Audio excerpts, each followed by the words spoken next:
안녕하십니까. 이 시간의 내용은 그동안 이제 그 감사원의 그 감사가 잘못됐다라고 민주당이 지속적으로 방해를 했지 않습니까?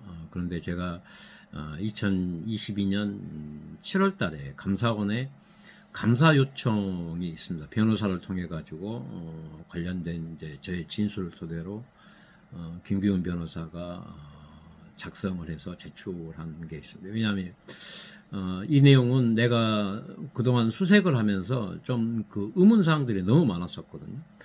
내가 알고 있는 지식이나 정보보다도 약간 특이사항이 상당히 많았습니다.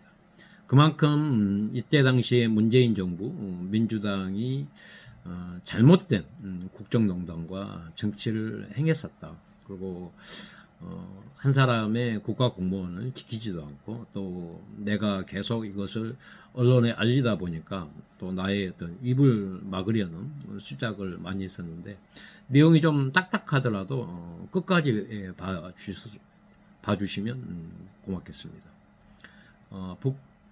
감사원 감사 요청 사항 북피살 공무원의 유족 측 변호사 김기훈입니다. 청와대 국방부가 이대준이 북에서 발견된 사실과 사망한 사실을 인지한 즉시 수색 함선과 헬기에게 전파하지 않은 점과 관련하여 감사를 요청합니다. 2020년 9월 22일부터 23일 고 이대준의 수색에 참여한 해양경찰 함선 5척, 헬기 1대, 해군 함선, 해양수산부 어업지도선 4척, 옹진갈매기호, 인천 201호에 대한 관련자 및 수색일지, 항해일지 등을 조사하여 청와대 위기관리센터장을 포함한 국방부가 수색 함선 헬기에게 9월 22일 오후 3시 30분경 이대준이 북한에서 발견된 사실, 오후 9시 40분경 사망한 사실을 언제 전파하였는지, 이 당시 어느 구역을 수색하라 지시하였는지에 관하여 감사를 요청합니다. 수색 함선 헬기는 2020년 9월 22일 오후 7시 3분경 해양경찰이 작성한 상황 보고서에 따르면 해양경찰 함선 5척, 헬기 1대와 해군 함선, 해양수산부 어업지도선 4척, 옹진갈매기, 인천 201호다. 감사 요청 사유: 청와대 국방부가 이대준이 북에서 발견된 사실과 사망 사실을 인지한 즉시 수색 함선과 헬기에 전파하지 않은 점, 유족 측 변호사 김기훈이 종합하여 판단하건대 청와대 국방부가 20일 오후 3시 30분경 이대준이 북에서 발견된 사실과 9시 40분경 사망한 사실을 인지하였음에도 불구하고 그 즉시 청와대 국방부는 이 사실을 수색 함선과 헬기에게 전파하지 않은 것으로 판단된다. 고 이대준이 황해도 등산곳 앞바다에서 북한 수산사업소 단속정에 발견된 일시는 2020년 9월 22일 오후 3시 30분이다. 보도에 따르면 이대준이 북측에 발견된 당시 국방부는 실시간으로 이를 인지하고 있었으나 이때는 아직 불확실한 첩보 수준이어서 실종자인지 여부 확실히 단정할 수 없는 상태였다고 한다. 그러나 국방부는 이대준이 당일 오후 3시 30분에 북한 수산사업소 단속정에 발견되었다는 사실을 역추산통해 약 1시간 뒤인 당일 오후 4시 40분쯤 알았다는 보도가 있다. 또한 이때 국방부는 이대준의 위치 또한 알았을 것으로 사료된다. 따라서 9월 22일 오후 4시 40분경 청와대 국방부는 이대준이 북에서 발견되었다는 사실을 이대준을 찾기 위하여 수색하고 있던 함선과 헬기에게 즉시 이대준이 북한에서 발견된 사실을 전파했어야 했다. 그러나 유족 측 변호사 김기훈이 종합하여 판단하건대 청와대 국방부는 이대준이 북에서 발견된 사실과 사망한 사실을 수색 함선과 헬기에게 전파하지 않는 것으로 보인다. 그 이유는 다음과 같다. 첫째, 이대준이 북에 있었던 시간대인 오후 5시 13분경 연평파출소는 이대준을 찾겠다고 연평도 해안 수색을 하고 있었다. 2020년 9월 22일 19시 3분 인천해양경찰청의 상황보고서를 보면 2020년 9월 22일 오후 5시 13분경 연평파출소는 연평도 해안을 수색하고 있었다. 이 당시 연평파출소는 이대균이 북에 있다는 사실을 청와대 국방부로부터 전파받지 못하였기에 연평도 해안 수색을 하고 있었던 것으로 보인다. 둘째, 실종 당시 2020년 9월 23일 08시 32분까지 작성된 인천 해경의 상황 보고서를 보면 이대균이 북에서 발견되거나 사망되었다는 기록은 없다. 인천해양경찰청이 작성한 상황 보고서는 아래 캡처와 같이 연평도 인근 군부대, 해양경찰, 행정기관에 전파되는 중요한 문서이다. 그런데 실종 당시부터 2020년 9월 23일 08시 32분까지 작성된 인천 해경의 상황 보고서를 보면 이대균이 북에서 발견되거나 사망했다는 내용으로 수색기관들에게도 전파한 사실이 없다. 적어도 2020년 9월 23일 08시 32분까지 청와대 국방부가 해양경찰에게 이대균이 북에 있다가 사망한 사실을 전파하지 않았기 때문에 인천해경의 상황보고서 실종 당시부터 20년 9월 23일 08시 32분까지 이대균이 북에서 발견되었거나 사망했다는 기록이 없던 것으로 보인다. 셋째, 실종 당시부터 2020년 9월 23일 08시 32분까지 작성된 인천해경의 상황보고서를 보면 9월 22일 오후 4시 40분 이후 수색에 참여한 해경함이나 해군함정이 이대균이 발견된 북한의 인근 해역으로 이동한 기록이 없다. 이는 청와대 국방부가 해경에게 이대균이 북한에 있다는 사실을 전파하지 않았기 때문에 20년 9월 23일 08시 32분까지 작성한 인천 해경의 상황보고서에 어디에도 수색에 참여한 해경함이나 해군 함정이 북한 인근 해역으로 이동한 기록이 없었던 것으로 보인다. 넷째, 이래진의 진술에 따르면 무궁화 10호 선장은 적어도 9월 23일 오전 9시 10분까지 이대균이 북해에 있다가 사망한 사실을 알지 못하고 있었다. 또한 서해업당 관리단장은 23일 오후 1시 30분까지 이대균이 북해에 있다는 사실을 모르고 있었다. 당연히 이때까지 서해업관리단장은 이대균이 사망한 사실을 모르고 있었다. 9월 22일 오후 10시 15분경 무궁화 10호에 승선한 친형 이래진은 9월 23일 9시 10분경 무궁화 10호에서 하선할 때까지 이대균이 북한군에 의해 사망한 것도 모른 채 무궁화 10호 선장과 함께 인근 해역을 수색하였다.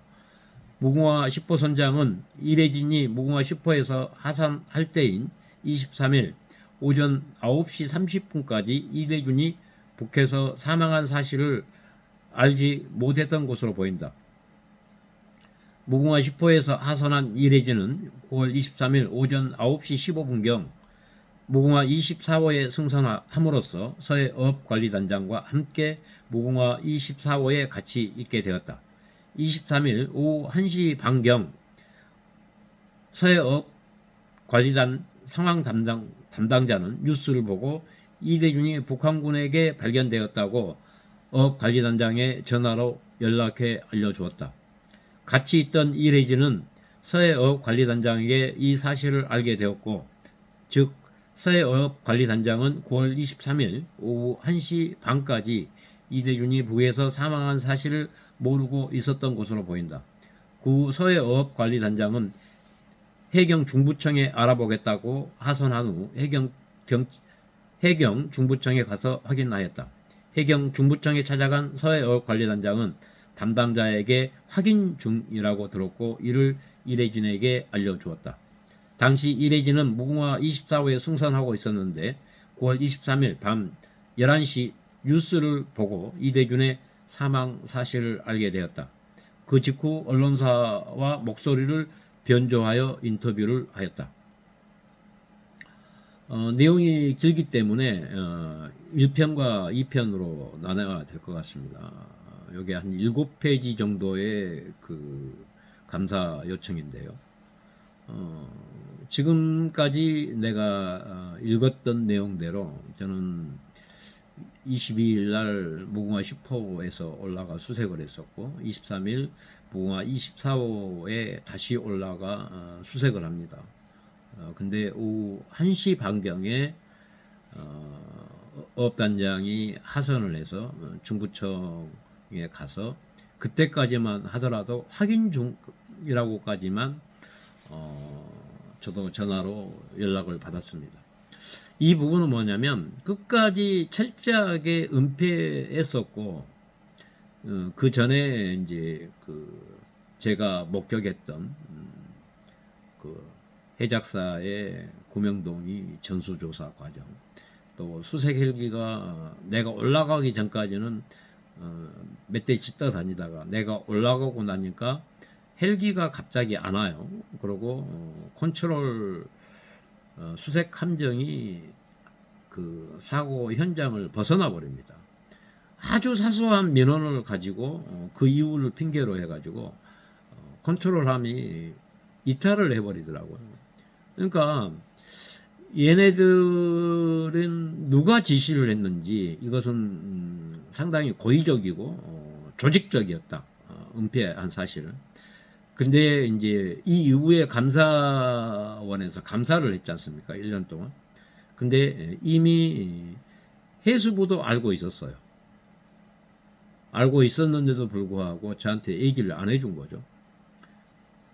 해수부 장관이나 누구한테는 얘기를 했지 않겠습니까? 그런데도 불구하고 그때 당시에 문성현 그 해수부 장관은 나는 내가 면담을 거부했는데 나를 피해서 재수 씨를 만나가지고 만났다는 사실 사진 찍어서 언론에 까발렸지 않습니까? 이 자식들은 그때 당시에 이런 짓거리를 했었어요.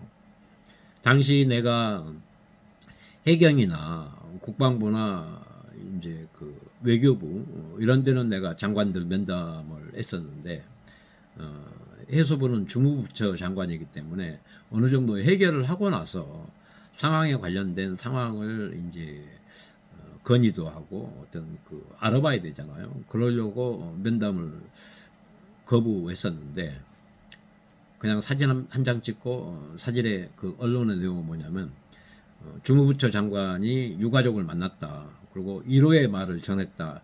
이 기사를 내려고 이런 짓거리를 했던 거예요. 그러니까 얼마나 경악스럽고 추접스러운 놈들입니까? 우리가 이 서해 피격 사건에 관련해서 제가 또 아니면 감사원에서 최소 11개 기관이 개입된 조작된 거짓된 사건이라고 발표를 했지 않습니까? 우리 헌정사상 국가기관 수십 개의 국가기관이 한 사람을 죽이고 또 한 사람의 입을 막기 위해서 이렇게 조직적으로 했다는 것 자체가 경악스러울 내용입니다. 지금 요즘 그 보게 되면 이재명이 2심 무죄 났다고 활개치고 돌아다니지 않습니까?